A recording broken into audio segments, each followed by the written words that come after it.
എല്ലാവർക്കും എൻ്റെ പുതിയൊരു വീഡിയോയിലേക്ക് സ്വാഗതം.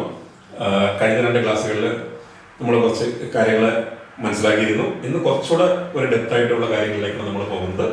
ഇനിയും എൻ്റെ ചാനൽ സബ്സ്ക്രൈബ് ചെയ്തില്ലാത്തവർ ദയവായി സബ്സ്ക്രൈബ് ചെയ്ത് ബെൽ ബട്ടൺ അമർത്തി ഷെയർ ചെയ്യുക, മാക്സിമം സപ്പോർട്ട് ചെയ്യുക. ഇന്ന് നമ്മൾ നോക്കുന്നത് ഒരു പുതിയ ഇൻവെർട്ടർ നമ്മളൊരു വീട്ടിൽ വയ്ക്കുമ്പോൾ അവിടുത്തെ ലോഡ് കാൽക്കുലേഷൻ എങ്ങനെ ചെയ്യും എന്നുള്ളതാണ്. കാരണം ലോഡ് കാൽക്കുലേഷൻ വളരെ ഇമ്പോർട്ടൻ്റ് ആണ്.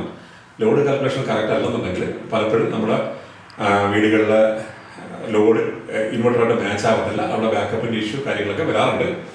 അപ്പോൾ അതെങ്ങനെ സോൾവ് ചെയ്യാമെന്നുള്ളത് നമുക്ക് ജസ്റ്റ് ഒന്ന് നോക്കാം. ഇവിടെ ഒരു കസ്റ്റമർ, ഇവിടെ 300 വാട്ട് ലോഡാണ് കസ്റ്റമറുടെ ലോഡെന്ന് പറയുന്നത്, 300 വാട്ട്. അപ്പോൾ കസ്റ്റമർക്ക് 2 മണിക്കൂർ ബാക്കപ്പ് വേണം. 300 വാട്ട് ലോഡ് 2 മണിക്കൂർ ബാക്കപ്പ്, ഇതാണ് കസ്റ്റമറുടെ റിക്വയർമെന്റ് എന്ന് പറയുന്നത്. അപ്പോൾ അങ്ങനെയാണെന്നുണ്ടെങ്കിൽ ഈ കസ്റ്റമർക്ക് ഏത് ഇൻവെർട്ടർ ഏത് ബാറ്ററി കൊടുക്കാമെന്നുള്ളത് നമുക്ക് നോക്കാം. അപ്പോൾ 300 വാട്ട് ലോഡാണ് കസ്റ്റമർക്ക് ടോട്ടൽ ഉള്ളത്. അപ്പോൾ 300 വാട്ട് ലോഡിന് 300 നമുക്ക് ഇൻവെർട്ടർ കൊടുക്കാൻ പറ്റില്ല, കുറച്ചുകൂടെ എക്സ്ട്രാ നമുക്ക് ആഡ് ചെയ്യേണ്ടി വരും. അത് നമുക്ക് 30% അതിനകത്ത് സേഫ്റ്റി പ്രിക്കോഷനായിട്ട് ആഡ് ചെയ്യാം. 30% ആഡ് ചെയ്യുമ്പോൾ ഏകദേശം 90 വാട്ട് വരും. അപ്പോൾ 390 വാട്ട് ലോഡാകും ടോട്ടൽ. അപ്പോൾ ഈ 390 വാട്ടിനെ നമ്മൾ VA-ലേക്ക് കൺവേർട്ട് ചെയ്ത് കഴിഞ്ഞാൽ നമുക്ക് ആക്ച്വൽ ഇൻവെർട്ടറിന്റെ റേറ്റിംഗ് കിട്ടും. അപ്പോൾ നമുക്കിവിടെ VA-ലേക്ക് കൺവേർട്ട് ചെയ്യാൻ വേണ്ടിയിട്ട് വാട്ട് ഡിവൈഡ് ബൈ 0.8 ആയി കഴിഞ്ഞാൽ നമുക്ക് VA കിട്ടി. അപ്പോൾ അതിന് വേണ്ടിയിട്ട് 390 ഡിവൈഡ് ബൈ 0.8. അപ്പോൾ നമ്മളത് നോക്കാം എത്രയാവും എന്നുള്ളത്.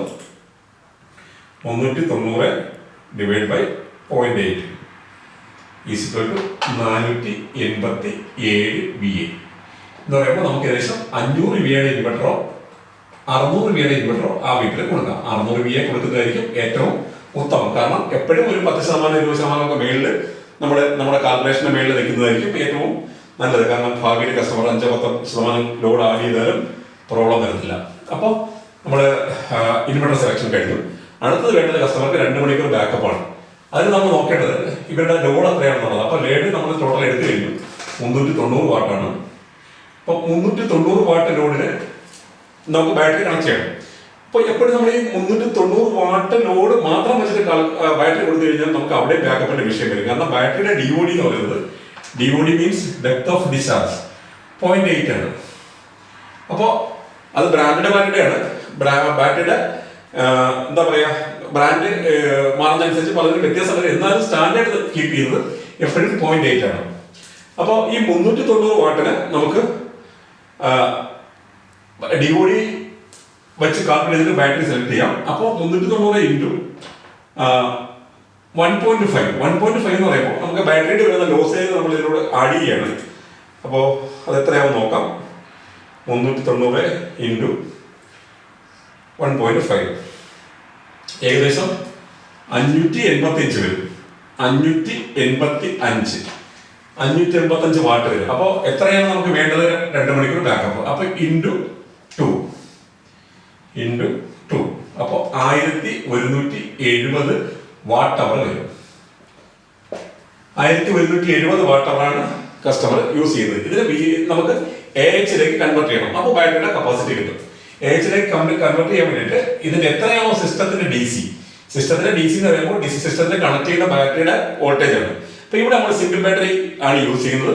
അതുകൊണ്ട് നമ്മൾ അതിനെന്ത് ചെയ്യുന്നു, 12 വോൾട്ട് കൊണ്ട് ഡിവൈഡ് ചെയ്യുന്നു. അപ്പോൾ 1170 ഡിവൈഡ് ബൈ 12. അപ്പോ ഡിവൈഡ് ബൈ